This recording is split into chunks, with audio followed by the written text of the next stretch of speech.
교회 밖 세상이 점점 제가 보는 관점에서는 이상하게 이해할 수 없는 요지경 세상이 되고 있는 것 같아요. 그 중에 하나가 결혼정보회사, 그 회사들마다 사람들 등급을 나눈다는 사실 여러분 알고 계시지요? 저는 얼마 전에 알고 깜짝 놀랐어요. 결혼정보회사 등급표 한번 보여주세요. 나는 몇 등급인가? 1등급, 남자 1등급은 일단 서울법대 출신의 현직 판사. 그리고 2등급은 서울법대 출신의 현직 검사와 5대 로펌의 변호사 정도는 되어야 한답니다. 그리고 3등급은 서울의대 출신의 의사, 연대는 안 된대요. 고대도 안 된대요. 그 정도 돼야 3등급. 그리고 대기업, 여러분 대기업 다니면 우리 박수 쳐야지요. 그런데 사람 등급은 6등급, 7등급이랍니다. 여러분 교사 되기가 어렵지요. 그런데 남자 교사는 초등학교냐 중학교냐 고등학교냐에 따라서 11, 12, 13등급으로 나누고 마지막 등급 15등급은 중소기업에 다니는 사람, 그것도 정직원이라는 거지요. 제가 찾아봤습니다. 야, 나 목사는 몇 등급이지? 없어요. 없어. 일찌감치 결혼한 게 얼마나 감사한지. 요즘 후배 전도사님, 목사님들 그래서 미혼이 더 많아지고 있는 것이지요. 여자는 어떤가? 여자분들은 당사자가 무엇을 하느냐가 중요하지 않답니다. 여자 등급 1등급은 네 아버지가 뭐 하시냐 이거예요. 그러니까 부모가 장차관급 이상의 고위공직자 내지는 재산 1,000억 원, 1,000억 원 우리에게 껌값 아닙니까? 부모의 재산이 1,000억 원 이상이 돼야 1등급 겨우 들어간대요.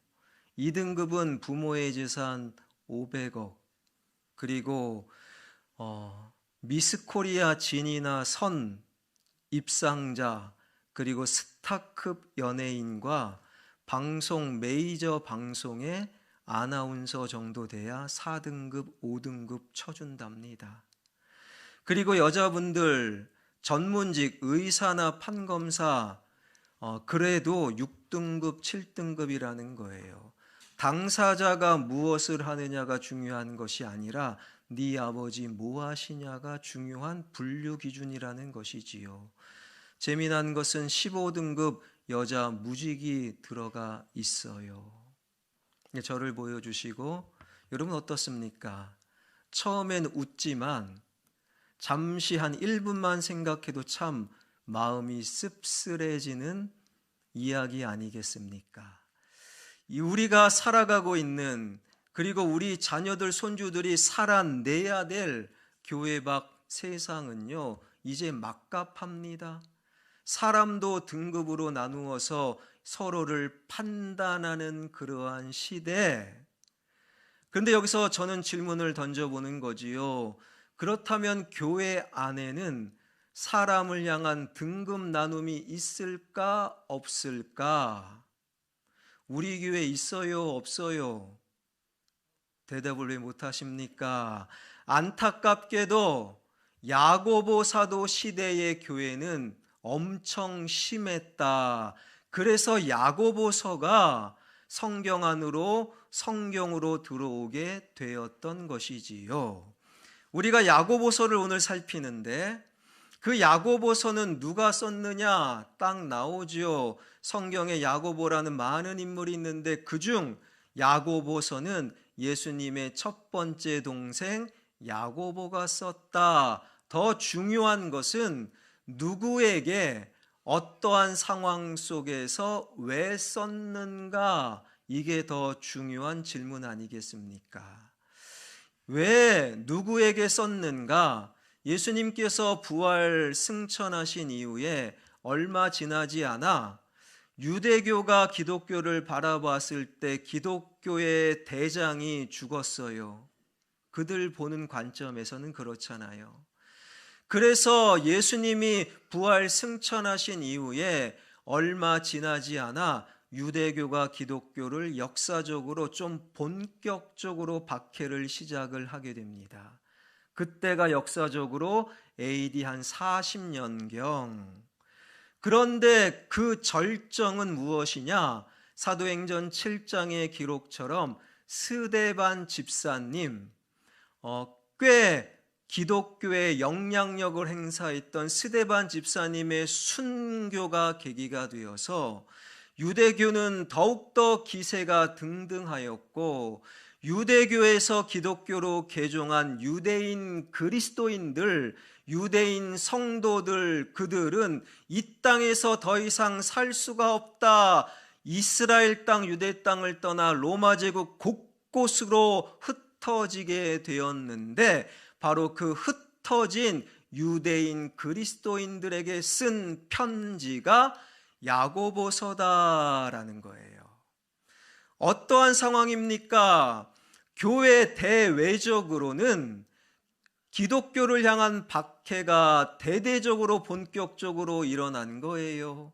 여러분, 힘든 겁니다. 그러면 이렇게 대외적으로 힘들 때 교회가 한마음 한뜻이 되어 똘똘 뭉쳐 으쌰으쌰 해도 모자랄 판에 초대교회의 유무상통의 사랑과 그 헌신의 정신을 다 잃어버린 교회들이, 흩어져 있는 유대인 성도들이 서로를 비방하고 하나님과 멀리 떨어지는 내적인 어려움이 있었다라는 거예요.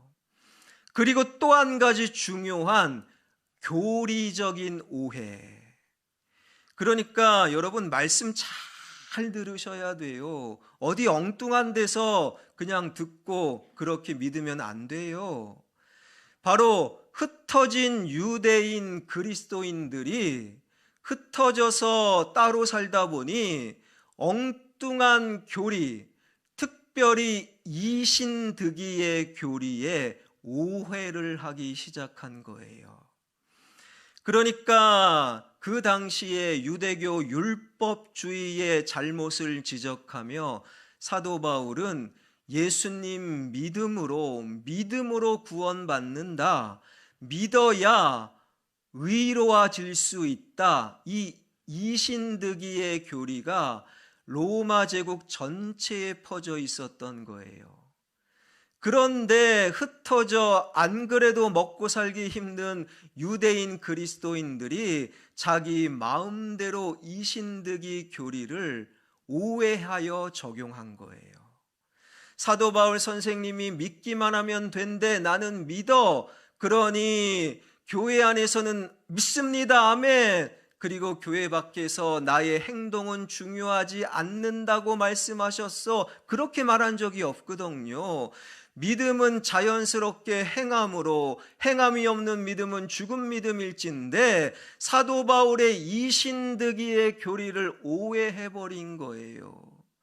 그래서 예배당에 모여서 예배를 드릴 때는 하나님 믿습니다, 할렐루야 하고, 교회 밖 대부분의 시간, 우리로 치면 월요일부터 토요일까지는 믿음 없는 자와 똑같이 살고, 믿음 없는 자와 똑같은 포인트에서 기뻐하고, 믿음 없는 자와 똑같은 상황 속에서 힘들어하는 그러한 믿음 없는 삶으로 살아가고 있는 그러한 초대 유대인, 흩어져 있는 유대인 성도들, 그들이 모이면 모일수록 교회는 산으로 가는 거예요.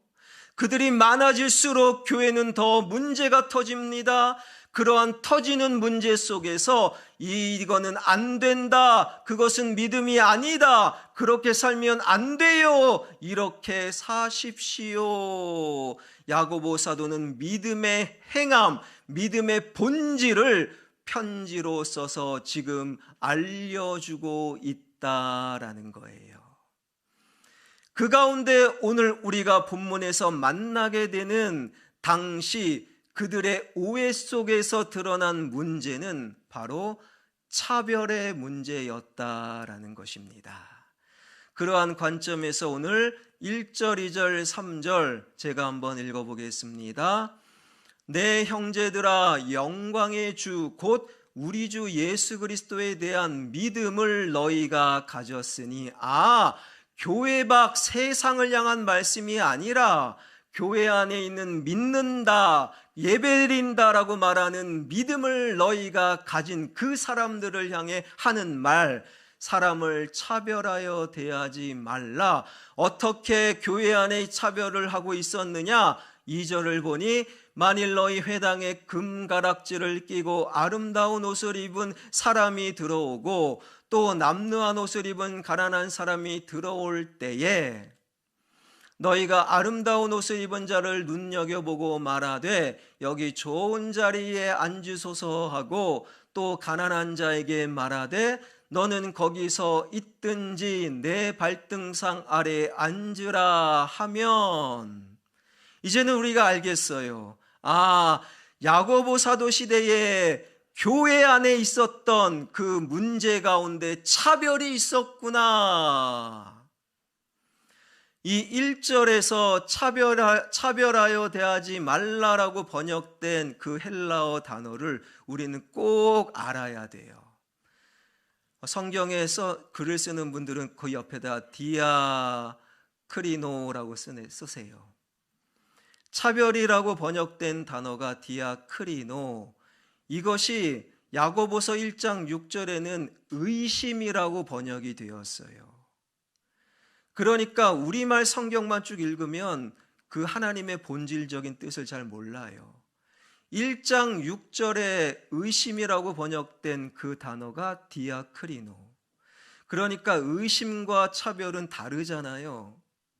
그런데 이 세상에서 말하는 차별, 그 정도의 수준으로 말하는 것이 아님을 우리는 알아야 되지요. 디아크리노라는 이 헬라어 단어가 참 흥미진진합니다. 어떤 의미가 있느냐? 이거예요. 한 힘과 다른 힘이 쾅 부딪히는 거예요. 그럴 때 있잖아요. 그러면서 생겨나는 풍랑, 바다를 완전히 뒤집어 엎는 그러한 풍랑, 힘과 힘이 쾅 부딪혀서 생기는 풍랑, 이것이 바로 디아크리노라는 단어의 의미예요. 그러니까 그거죠. 나는 이렇게 하고 싶어요. 나는 설교를 잘 듣고 싶어요.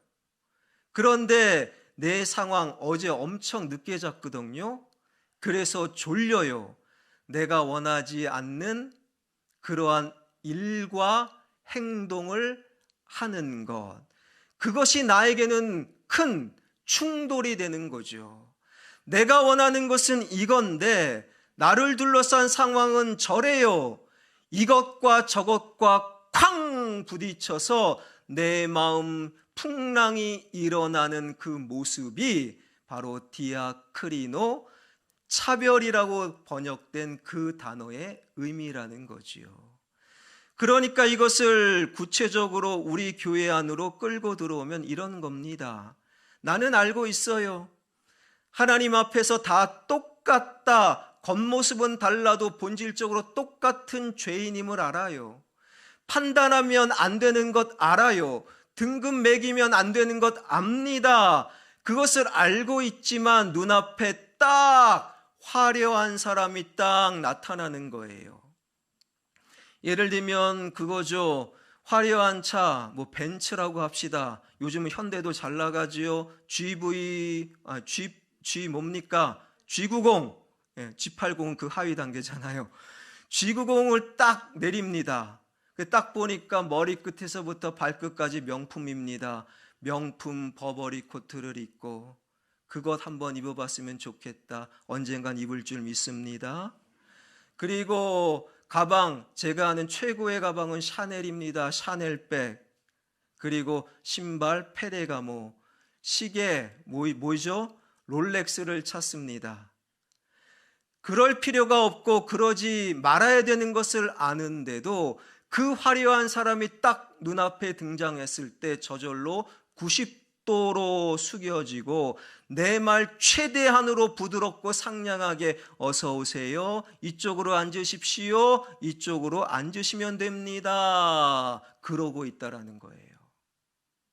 이게 바로 차별이라고 번역된 디아크리노. 반대로 그렇게 말하면 안 되는 것 알고 있어요. 그런데 눈앞에 남루한 자가 딱 들어오니 어디 봐도 브랜드가 없어요. 어디 봐도 대단한 사람처럼 보이지 않아요. 들어오든 말든 앉든 말든 신경 쓰지 않는 것. 그래서 사람에 따라 이리저리 풍랑이 일듯 이리저리 충돌하는 그 모습을 가리켜 디아크리노다, 그러면 안 된다라고 하나님께서는 말씀하고 있어요. 여러분, 그런데요, 이게 쉽지 않아요. 왜요? 디아크리노 이 현상은 죄와 연결되기 때문이에요. 여러분, 사도 바울도 그래서 이 차별, 이 디아크리노에 관해서 이러한 스스로의 고백을 하고 있지요. 로마서 7장 19절 말씀 다 한번 현대인의 성경으로 읽겠습니다. 시작. 나는 내가 바라는 선한 일은 하지 않고 원치 않는 악한 일을 하고 있습니다. 이것이 바로 차별, 성경이 말하는 하면 안 되는 차별이라는 거예요. 빈부 차별하지 마십시오, 장애인 차별하지 마십시오, 그런 수준이 아닌 거죠. 내가 하지 말아야 되는 것 알고 있으면서도 어쩔 수 없이 말하고 행동하는 그것, 이것이 바로 차별이다. 그런데 중요한 것은 이 디아크리노, 이 차별이 어디로부터 시작되는가? 성경은요, 그 시작을 우리에게 알려주고 있습니다. 4절입니다. 제가 한번 읽을게요. 너희끼리 서로 차별하며 악한 생각으로 판단하는 자가 되는 것이 아니냐. 어디에서 시작됩니까? 차별, 그리고 판단. 성경에 밑줄 긋는 분들, 차별과 판단에 동그라미 치면 돼요. 바로 판단을 하기 시작할 때 하지 말아야 될 말하고, 내가 판단할 수 있다라고 스스로 자부할 때 하지 말아야 될 행동을 하는 차별하는 자가 될 수밖에 없다라는 거예요. 여러분, 꼭 기억하십시오. 그 사람이 어떤 삶을 살았든, 그 사람이 저와 같은 목사이든, 그 사람이 참 많이 배웠든, 이 땅의 모든 사람은 절대로 차별할 능력이 없어요. 이것 하나 꼭 가지고 가면 오늘 여러분 교회 잘 오신 거예요. 여러분, 우리는요, 어떠한 경우에도 내 옆에 있는 그 사람을, 세상 돌아가는 어떤 흐름을 이렇다 저렇다, 내 자녀를 저렇다 이렇다 판단할 능력이 우리에게는 절대 없어요. 그럼 어떻게 판단하고 어떻게 결정합니까? 판단하기 전에 하나님께 먼저 물어보라. 이것이 바로 쉬지 않고 기도해야 된다는 또 다른 말씀으로 이어지는 거예요. 여러분, 우리는 판단할 수 있는 능력이 없어요. 그런 생각을 갖고 있다면 그 생각 완전히 오늘 이 말씀과 예배 가운데 무너지는 은혜가 있길 원합니다. 왜요? 우리 사람은요, 상대에 따라 바뀌어요. 상대의 겉모습을 보면서 우리는 바뀌어요. 그래서 사람의 삶은 상대적이다. A라는 사람이 갔을 때는 오케이 했는데 B라는 사람이 갔을 땐 노라고 하는 게 우리 인간이라는 거죠. 그런데 우리가 뭘 판단하겠다라는 거예요. 그리고 우리가 만들어내는 세상은 가변적이다라고 불러요. 계속 달라집니다. 어제 다르고 오늘 다르고 오늘 아침 다르고 내일 다르고 예배 드리기 전 다르고 예배 드리고 나서 다르고 오늘 다르고 또 내일 달라져요. 보세요. 불과 몇 년 전만 해도 이 사람은 무죄였어요. 판사가 무죄였답니다. 그런데 1년 지나면 그 사람이 유죄가 됩니다. 불과 몇 개월 전만 해도 그 사람 무조건 감옥 가야 되는 상황이에요. 그런데 그렇게 그 사람이 이제는 무죄가 되는 시대예요. 판사들마저 판단의 능력을 잃어버렸어요. 왜요? 인간이기 때문에. 여러분, 누구는 커피가 좋다고 합니다. 하루 두 잔은 마셔도 돼. 어떤 분은 절대로 마시지 말라고 해요. 어떤 분은 고기 먹으세요. 어떤 분은 고기 먹지 마세요. 언제 한번 제가 말씀드렸죠. 언젠가 개똥쑥이라는 게 유행이 있었던 적이 있어요.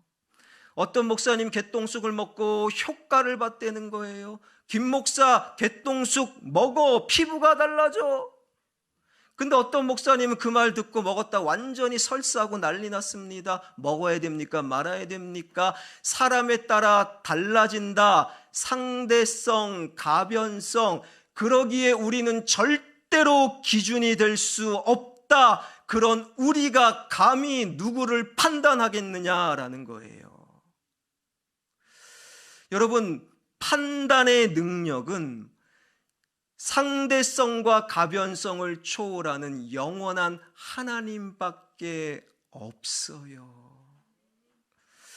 여러분, 그런데 내가 옆에 있는 사람을 판단하겠다고요? 저 사람은 이래요, 저 사람은 저래요, 이 시대를 판단하겠다고요? 그것은 하나님을 대신하는 것이요, 이 하나님을 대신하는 판단은 성경이 말씀하시기를 죄다라고 부르는 거예요. 좀 심각해지지요? 아니, 목사님 왜 판단했다고 그것을 죄라고 말합니까? 죄의 시작을 알리는 창세기 3장으로 한번 가볼까요? 사단을 상징하는 그 뱀이라는 녀석이 뭐라고 말합니까?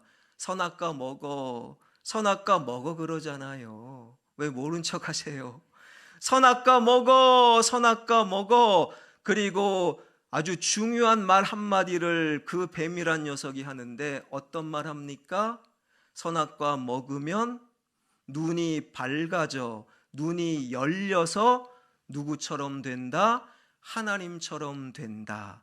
더 이상 하나님께 묻지 않아도 네가 판단하며 살 수 있게 된다. 네가 하나님을 대신한다. 그 말이라는 거예요. 하나님을 대신하는 자, 하나님께 묻지 않고 판단하는 자, 이것이 바로 죄의 시작이요. 이 판단은 그냥 작은 실수, 나의 습관, 나의 인격과 성품이 아니라 꼭 기억하십시오. 무서운 죄다. 이것이 바로 하나님의 말씀이라는 거예요. 이러한 말씀을 놓고 여러분에게 권면합니다. 내 옆에 있는 사람, 그 사람이 어떤 사람이든, 어떠한 외모를 갖고 있건, 어떠한 말을 하건, 판단하기 전에 먼저 하나님께 물을 수 있는 은혜가 더 이상 죄 속에 파묻혀 있는 우리가 아니길 주님의 이름으로 축원합니다. 여러분, 그런데 그게 쉽습니까? 안 쉽습니까? 여러분, 이 땅의 모든 사람은 저를 비롯한 신앙의 위대한 신앙인이라 할지라도 사람의 겉모습을 보고 자연스럽게 스스로 하나님을 대신하는 판단의 범죄를 저지르고 있다라는 거예요. 그 모습이 바로 모든 인간은 죄인일 수밖에 없다. 그 말씀의 증거가 되는 것이지요. 그러한 우리가, 교회 안에 있는 우리가, 그래도 예배를 드리고 있는 우리가, 하나님 말씀 앞에 아멘하는 우리가 과연 그러면 어떻게 살아가야 되는가? 그 이야기도 친절하게 8절에서 하고 있어요. 8절 말씀 다 한번 읽겠습니다. 시작.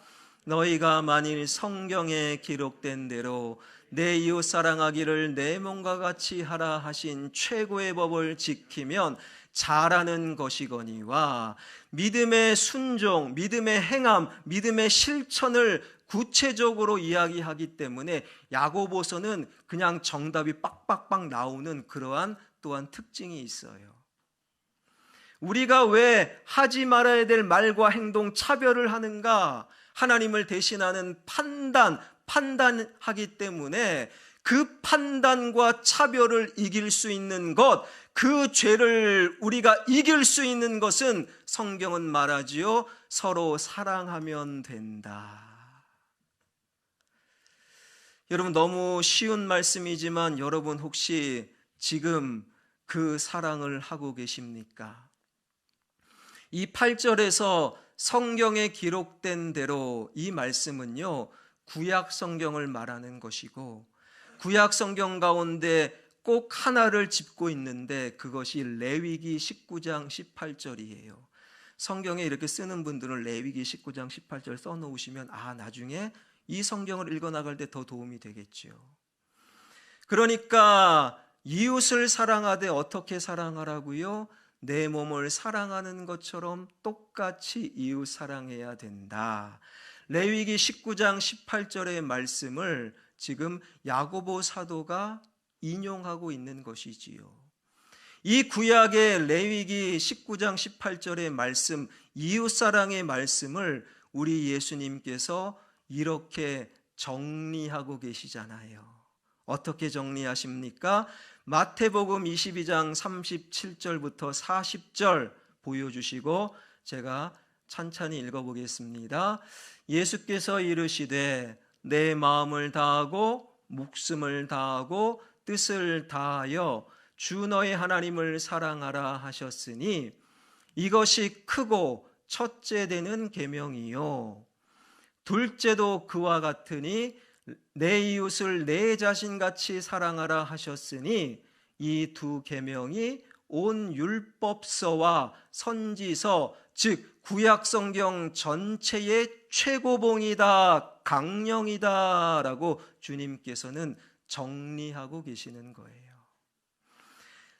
이웃을 사랑하라 이 말씀을 주님께서는 하나님 사랑, 이웃 사랑, 첫째가 하나님 사랑이고 둘째가 이웃 사랑이다 라고 해서 하나님 사랑 1등, 이웃 사랑 2등이라고 해석하면 곤란해요.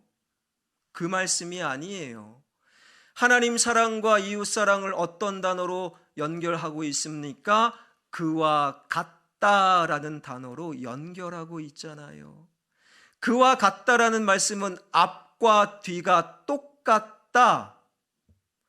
첫째와 둘째라고 부르는 것은 단순히 순서의 문제일 뿐, 둘째라고 해서 첫째보다 절대로 가볍게 여기면 안 된다. 똑같다. 그러니 하나님 사랑과 이웃 사랑과 공동 1등이다. 중요한 것은 먼저 하나님 사랑을 경험한 자만이 온전히 똑같이 이웃 사랑을 경험할 수 있다. 이 순서는 안 바뀌는 거예요. 여러분, 우리가 하나님을 사랑해서 예배드리잖아요. 하나님을 사랑해서 헌신하고 예물 드리잖아요.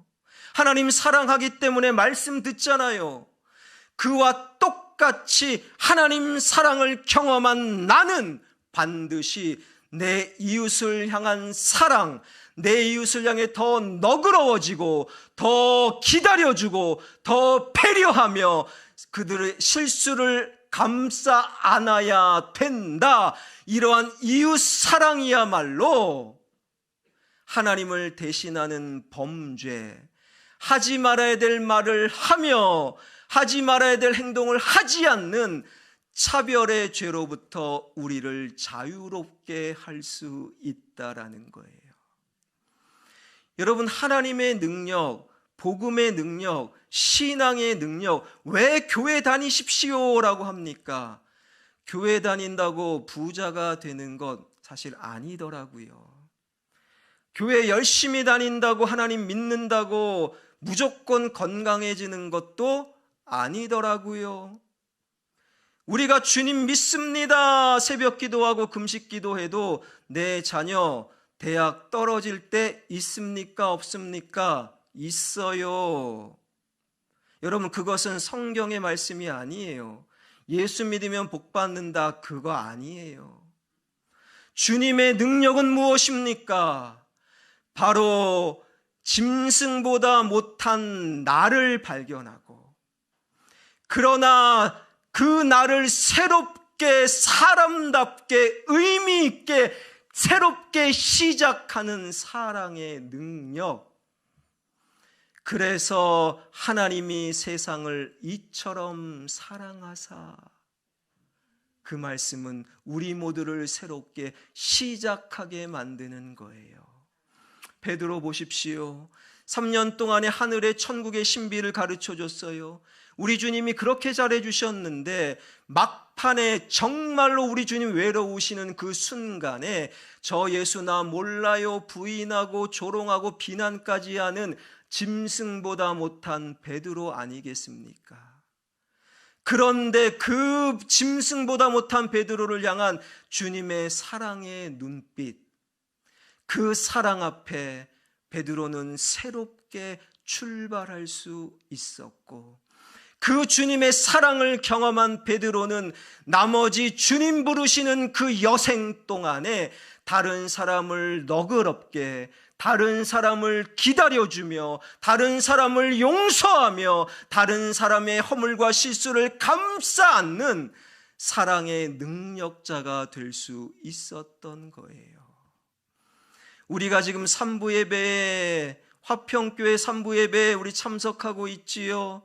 여러분, 이것은 다 보이지 않는 여러분을 향한, 나를 향한 주님의 사랑인 거예요.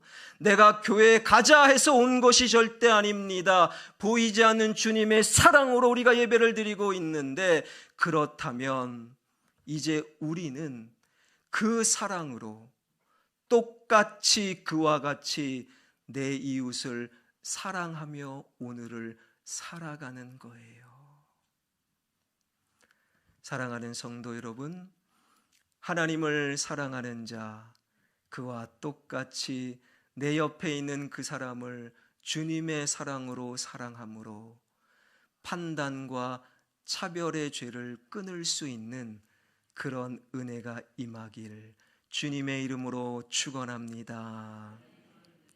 제 이야기 하나 할게요. 제가 운전을 참 좋아해요. 그리고 보기보다 운전을 꽤 잘합니다. 그리고 제가 이제는 은퇴를 하게 되면, 요즘 은퇴 얘기를 자주 하네요. 힘든가 봅니다. 은퇴를 하게 되면 제가 이것도 하고 저것도 하고, 이제는 제 마음대로 제 시간 써도 되잖아요. 설교 준비 안 해도 되잖아요. 그렇게 하게 되면 제가 하고 싶은 몇 가지 리스트를 뽑은 것 중에 하나가 마을버스 운전을 꼭 하고 싶어요. 정말 하고 싶어요. 전 멋있어 보여요, 그분들. 그러니까 이렇게 동네를 다니면서 받아주면, 그래서 한 65세에 은퇴도 할까 뭐 그런 생각도 드는데, 아무튼 마을버스 운전을 하고 싶은 만큼 운전을 잘하고 좋아하는 이유는요, 저의 첫 번째 전도사 사역하고 연결이 돼요. 저는 24년 전에 이제 첫 번째 용산구에서 이제 교육전도사로 전도사 사역을 시작을 했습니다. 뭐 꽤 작지 않은 교회지요. 근데 제가 어디 가면 좀 예쁨을 받는 스타일이에요. 뭐 지금도 그렇지만 그때는 더 귀엽게 생겼어요. 똘망똘망하게. 안 믿으시는데. 그리고 저는 또 사역을 굉장히 열심히 하는 스타일이에요. 그러니까 그 교회 담임 목사님이 저를 되게 좋아하셨어요. 교육전도사임에도. 그러던 어느 날 이제는 교육전도사님들이 담임 목사님과 함께 회의하는 것은 주일날 딱 한 번. 그런데 담임 목사님이 그 회의 자리에 다른 부교육자 전임 전도사 선배님들 쫙 있는데 저보고 물어보시는 거예요.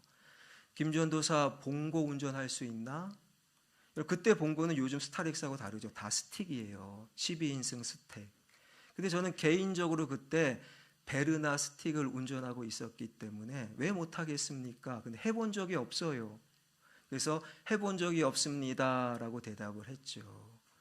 그랬더니 담임 목사님이 좀 생뚱맞게도 목회 제대로 하려면 봉고 운전 잘해야 돼.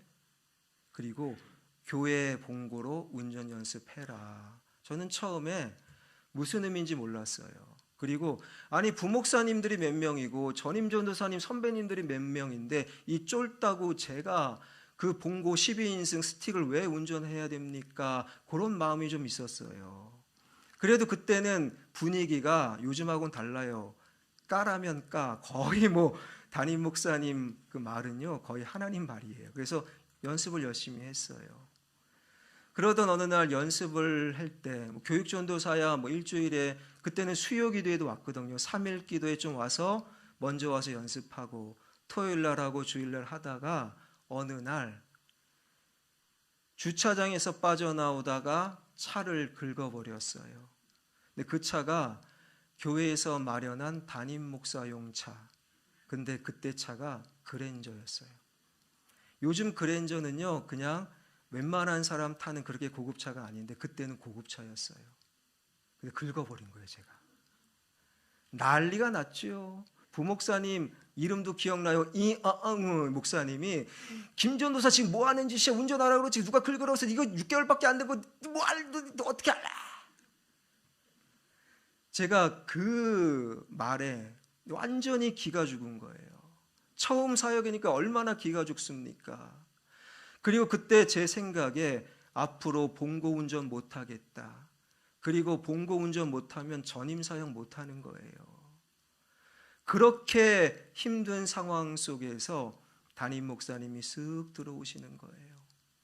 그리고 이 모모 부목사님에게 그만해요, 그만해요. 이 목사 그만해요. 그럴 수 있지, 그럴 수 있지. 처음 운전하다 보면 그랜저 긁을 수도 있지. 그리고 김전도사 어깨 펴. 그리고 딱 목양실로 들어가시더라고요. 지나가는 그분의 말씀이지만 저에게는 굉장히 힘이 되는 말씀이었어요.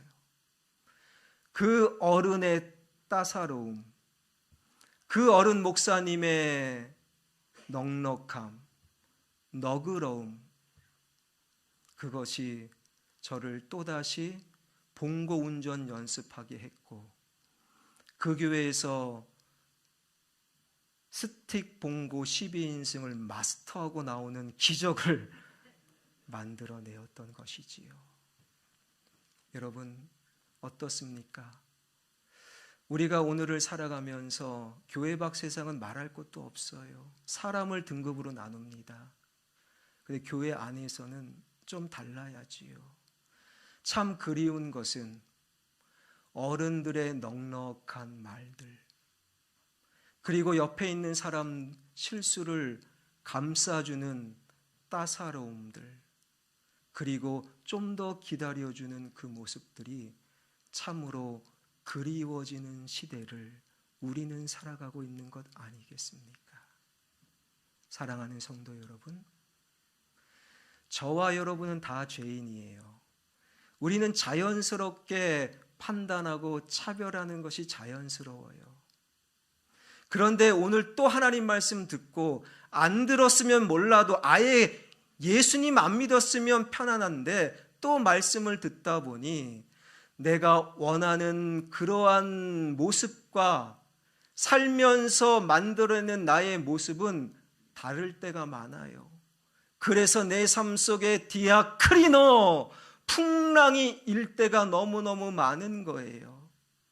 그러나 그런 나를 먼저 찾아와 주시고 괜찮아, 그럴 수 있어, 그럴 수 있어 기다려 주시고 배려해 주시고 넉넉함으로 따사로움으로 우리를 사랑하시는 주님, 그 주님의 사랑을 다시금 회복하며 그 주님의 사랑을 헤아리며 그 주님의 사랑 속에서 똑같이 내 옆에 있는 그 사람을 배려하고 기다려주고 끊임없이 사랑하는 진정한 신앙의 능력자 화평의 가족들 되길 주님의 이름으로 축원합니다.